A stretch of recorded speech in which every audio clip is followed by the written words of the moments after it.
All right, guys. Hey, how you doing? Oh, who is this? Tully. Hi, everybody. Oh my God, guys. So, if you haven't seen his channel or even heard of him, guess what? Now you have, and now you should really go over to his channel and check him out. He's a fellow gangster. He's dedicated, and he's just a beautiful human being. So please do that. Links are in the description down below. All right. So, and also I did a little interview with him on his channel too. So that link will also be in there as well. And for this, I want to talk about just East Asian culture in general. We're going to just have a good old time. As you guys know, I love South Korean culture, and Tully has a little bit of experience in, is it mainland China? Is that where Yeah. you were? Oh my Yes. God, dude. Freaking jealous. But yeah, first off, let's introduce you to the people. Who are you and where'd you come from? Hey, everybody. So my name's Tully Baker. I grew up in New Hampshire, went to college in Connecticut, and then I went straight to China. And there I spent about 5 years in China, taught myself Mandarin, started a business, and I became a vegan bodybuilder. And the reason that I did that in particular is because just meat has a really huge role in Chinese culture. It's kind of at the center of their plates and at the center, and their plates are at the center of gatherings. So like food is just like what everybody gathers around. And I was noticing that as the Chinese people were becoming wealthier, they were eating more and more meat. They were starting to eat more like Americans. And I studied economics in college. I dug into the numbers. I did the math for any Yang Gang out there. And I Yeah. said, oh my God, this is a huge issue. Rising meat consumption, not just in China, but around the world, especially in China, is having a huge impact in terms of world hunger, water scarcity, climate change, public health, rising obesity, all these massive, massive issues. And it's not getting talked about enough. So I did this project. I think that's probably enough of a like Yeah. introduction, but just I became like a speaker on this, and I started like kind of traveling through China and speaking on how and why we should reduce our meat consumption to it's because it's such an effective way of improving society. That's so awesome. Honestly, New Hampshire? So, did you like Chinese culture back like when you were a kid? Like, did you just have a natural like inclination to it, or just somebody like kind of put you on? I'm curious, like, how did that even? How Yeah, did I that come wanted to about? ask you about that as well, like with your Oh, affinity towards Korean culture, okay, because I definitely okay. did. I definitely like when I was younger, I don't know why, but I remember when I was younger looking at a globe and I thought as a child, like first of all, I thought the United States was the world. I was like, That's so cute. You just- it's ignorant, but like no, that that's how makes it feels, sense. right? Yeah. It feels like they're at the center of the world. So like if somebody had asked me like what Mhm. proportion of people, like I knew there were other countries, but if they asked like what proportion of people are from outside the US, I'd be like maybe 1 in 10 or so. But I was looking at a globe and I was like, wait a second. And I realized that the population of China was way bigger than the population of the US. I'm like, that can't be. The US is the biggest and most important country in the world because I'm in it. Uh, That's that hilarious. caught my attention. Wow. Okay, so for me, I again, like I'm a nerd. I grew up, my dad, he is a real big nerd. He actually loves like anime and like all this stuff, right? So I remember growing up like Oh, watching Toonami, and yeah, I remember watching Toonami. If you guys know that, I was taking it way back on Cartoon Network. It was like a late night special that they would do. And they would have Japanese shows like Naruto and Dragon Ball Z and then Pokemon, all that stuff. I remember watching that and just being like, I love watching shows and movies anyways. I really enjoyed Naruto. Like that was my show. Like, and I kind of like One Piece, like whatever, but Naruto was my show. And I guess like I did have a really close Chinese friend when I was younger, but she moved away, which just sucked. But yeah, for me it was like a gradual thing. So yeah, when I was younger, like kind of like a typical, I guess, is it typical or not? You guys let me know in the comments down below if you think it's typical for like millennials and like Gen Zs to like anime, because I'm curious. But so that was that. And then when I grew up, I kind of okay, we're gonna go there. So like I said, I'm bisexual, right? And I love gay people. So I just so happened to find like something called yaoi. Do you know what that is? I'm really curious. What? I know, right? Okay, so it's called yaoi. And it's basically like romance stories, but with two guys. It's like gay romance stories, and it's they have it in like mangas and in anime. Gotcha. I just found that out just through the internet. I found that out. And Japan, like they take that, they really love that stuff, and Thailand too. So I kind of went through this like black hole of like watching that stuff and reading that and like falling in love with that type of genre. A lot of girls love that shit. Like I don't know, like, and for some reason, like I feel like a lot of guys love lesbians, a lot of girls love gay guys. I don't know what it is. That's just how I see it. I don't know, like that's just how I feel.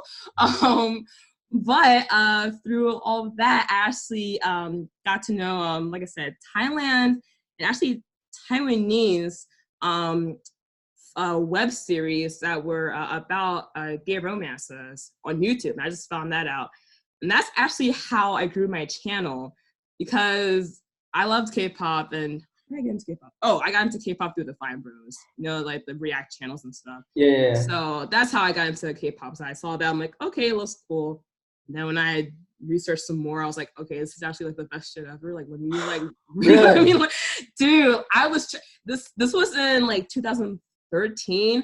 Oh my god, dude, TVSQ, Girls' Generation, like just amazing stuff. It made me realize how boring American music was. Like I was just like, what the heck? This is crazy. Wow. So that, alongside with like the gay stuff in Thailand and Taiwanese and kind of China as well, I was like, dude, like Asian people are pretty cool. Like, what the heck? Like, what are we doing wrong in America? So my channel grew a lot from there, because I was making reaction videos to these web series and to these like movies, and it was getting so popular to the point where like the actual like directors and the actors were like contacting me, and they're like, oh my god, like your stuff is really cool and I love it. I'm like, oh my, and in Chinese, I'm like, okay, wait a minute, like I can't do this. Whoa, slow your roll. But from then on, I'm like, wow, I don't know what I want to do with my life, but I just love this. I just want to go to Japan and South Korea and just have a good time, meet the people.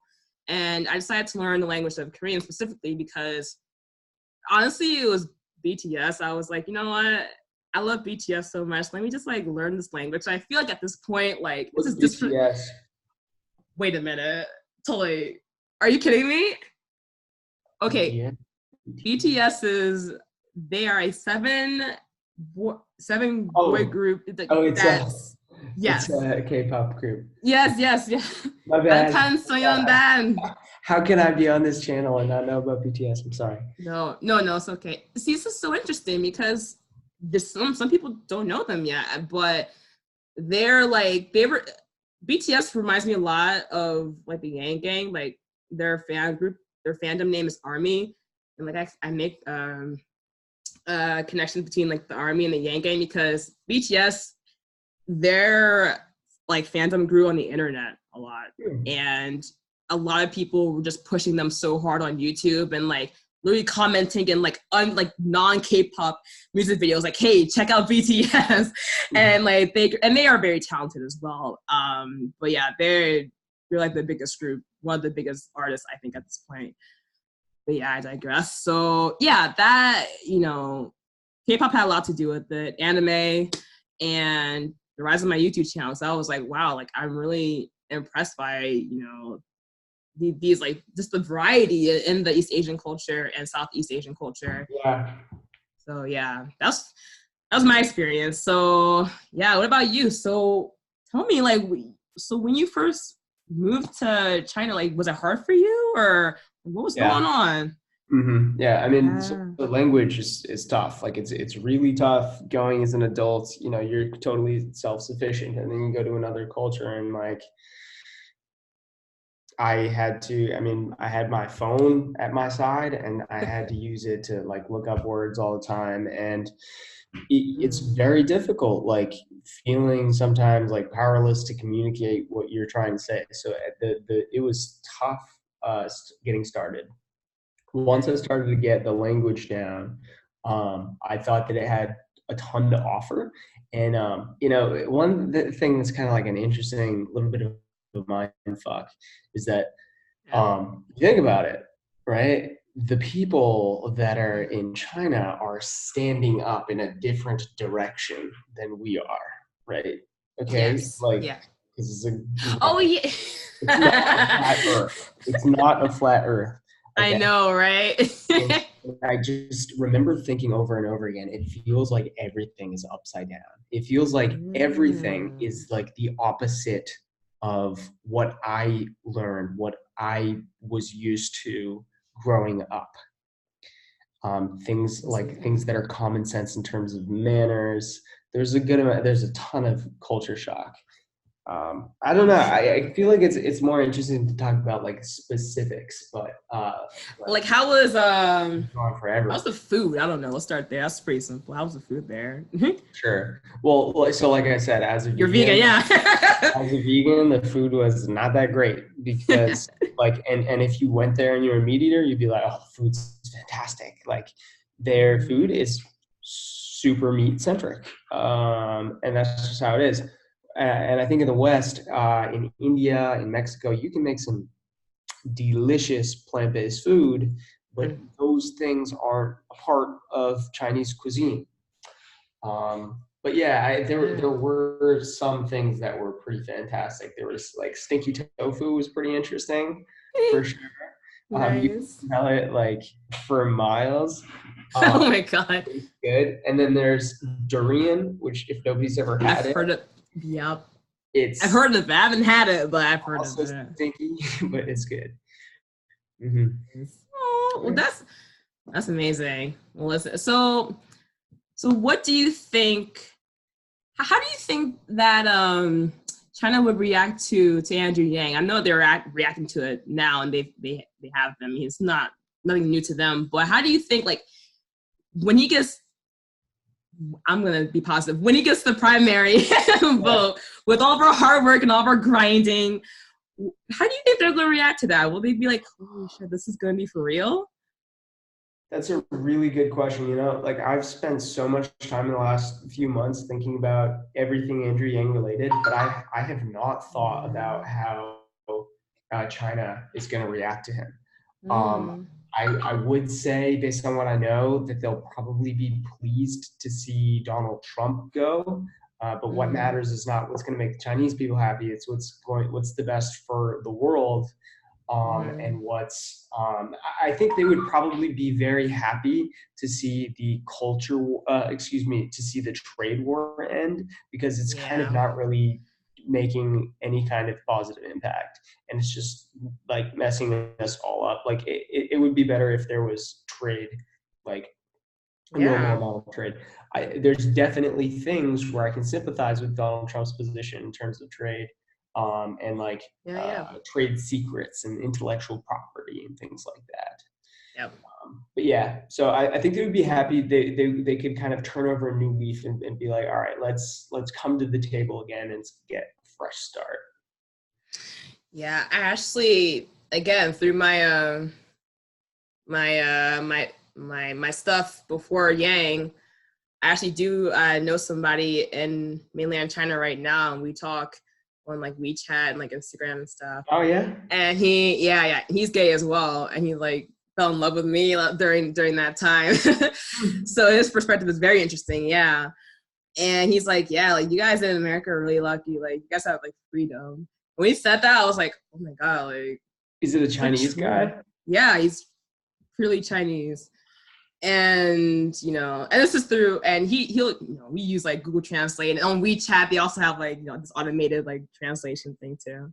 But I was like, man, like it kind of put things in perspective for me. I'm like, Well, I'm gonna fight even harder because we have this golden opportunity, and I know, like you said, in America, like it's so funny how you said that when you grew up, and you thought that America was like pretty much like the majority of the world.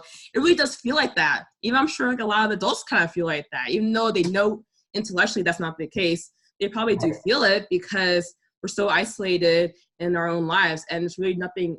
It's kind of like, I think it's kind of systematic because a lot of it's financial. I think if we, I really do think if a lot of people had a freedom dividend, they would probably travel a lot more because people want to explore. They want to like, get to know other types of cultures, other types of things. Like you actually like go out, like went out and did it.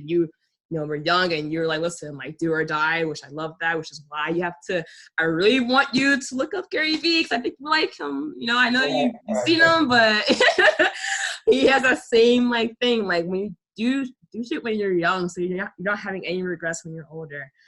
But yeah, I think that, the fact that Andrew Yang is Asian and he's kind of like, I think he's gonna give a lot of Asian people confidence in a sense, because I feel like I think in general Western society has kind of ignored them. We know that they're smart and they're successful and all this stuff, but we kind of like ignored them and not seen them as like full like personalities, human beings that like are very diverse in their own in their own rights. And I think with Yang, like he's like so like relatable and so such a human. It really will put things in perspective in that regard for a lot of people as well. Which is freaking dope. 100%. Yeah. So that's pretty much all I wanted to cover. I mean, yeah, I think that this will definitely be the last time that we'll be talking because you're just such an awesome person, of course. Thank you. Yeah. There's anything you want to tell my audience? It could be literally anything. Question, comment, whatever. Yeah, I guess if there's one thing I would say, I've been working essentially just purely making Yang related content lately. I'm doing everything that I can over here, and I just want to drive home the message that if we are in the Yang Gang, we feel a lot of excitement right now and enthusiasm because he's growing.